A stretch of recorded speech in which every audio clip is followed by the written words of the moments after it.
మిత్రులు అడుగుతున్నారు సంసారం చేస్తున్నప్పుడు ఫ్లూయిడ్ వచ్చిన తర్వాత కూడా ఇంకా పీనిస్ను అలాగే అమ్మాయి లోపల పెట్టి ఉంటే ఏమన్నా నష్టమా అని. ఎలాంటి నష్టము లేదు. బట్ యూజువల్గా అంగం హార్డ్గా ఉంటేనే లోపలికి వెళ్తుంది. ఎంత హార్డ్ అంటే అవసరం అనుకుంటే 500 గ్రాముల బరువు మోసేంత హార్డ్గా ఉంటేనే అది లోపలికి వెళ్తుంది. లోపలికి వెళ్ళిన తర్వాత కొంతసేపటికి అందులోంచి ఇజాక్యులేషన్ అంటాం, ఫ్లూయిడ్ బయటికి వస్తుంది. ఫ్లూయిడ్ బయటికి రాగానే అది మెత్తబడిపోతూ ఉంటుంది. మెత్తబడ్డ తర్వాత ఆటోమేటిక్గా అది బయటికి వస్తుంది. ఒకవేళ మెత్తబడ్డ తర్వాత కూడా ఫ్లూయిడ్ వచ్చిన తర్వాత కూడా దాన్ని అలాగే ఉంచగలిగితే ఇట్స్ ఎ గ్రేట్నెస్. కనుక ఎంతసేపు అలా ఉంచినా నష్టం లేదు. అలా ఉండడం వల్ల కొంత తృప్తిగా ఉంటుంది. దీన్ని మనం యూజువల్గా ఆఫ్టర్ ప్లే అంటాం. ప్లే ఆఫ్టర్ ప్లే అని 3 రకాలు ఉంటుంది.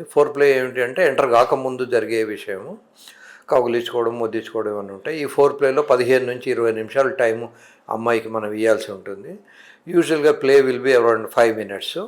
తర్వాత చాలామంది ఆఫ్టర్ ప్లేను నెగ్లెక్ట్ చేస్తారు. ఒకసారి ఫ్లూయిడ్ ఇజాక్యులేట్ కాగానే అబ్బాయిలు హడావిడిగా బాత్రూమ్కి వెళ్ళి కడుక్కోవడం, లేదా అమ్మాయిలు కూడా లేచి కడుక్కోవడం ఇవన్నీ చేస్తుంటారు. కనుక ఇజాక్యులేషన్ వచ్చిన తర్వాత కూడా కొద్దిసేపు అలానే కౌగలించుకొని ఉండడము, జననాంగం ఒకవేళ లోపల పెట్టలేకపోయినా కూడా కౌగలించుకొని ఉండడము, ముద్దు పెట్టుకోవడము ఇట్లాంటివి చేయడం వల్ల ఒక రకమైన సంతృప్తి పూర్తిగా వస్తుంది. కనుక ఇది ఈ క్వశ్చన్ ఆఫ్టర్ ప్లేకు భాగము. కనుక ఆఫ్టర్ ప్లే అనేది కూడా వెరీ ఇంపార్టెంట్. ఈ ఆఫ్టర్ ప్లే లేకపోవడం వల్ల చాలామందికి రకరకాలైనటువంటి అసంతృప్తులు ఉంటాయి. ముఖ్యంగా పిల్లలు కనాలనుకునే వాళ్ళు ఆఫ్టర్ ప్లే కంటిన్యూ చేయాలి.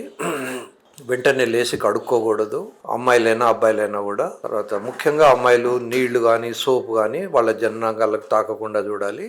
కొద్దిమందికి ఆ జిగట అది చిరాగ్గా ఉంటుంది. అలా ఉన్నప్పుడు వెట్ వైప్తో బయట తుడుచుకోవాలి, లోపల నుంచి తుడవకూడదు. కనీసం కొద్ది నిమిషాలన్నా అలా కదలకుండా పడుకొని ఉన్నప్పుడు ప్రెగ్నెన్సీ వచ్చే ఛాన్స్ ఎక్కువ ఉంటుంది. ఆఫ్టర్ ప్లేను చాలామంది నెగ్లెక్ట్ చేస్తారు, కానీ ప్లే ఎంత ముఖ్యమో ఆఫ్టర్ ప్లే కూడా అంతే ముఖ్యము.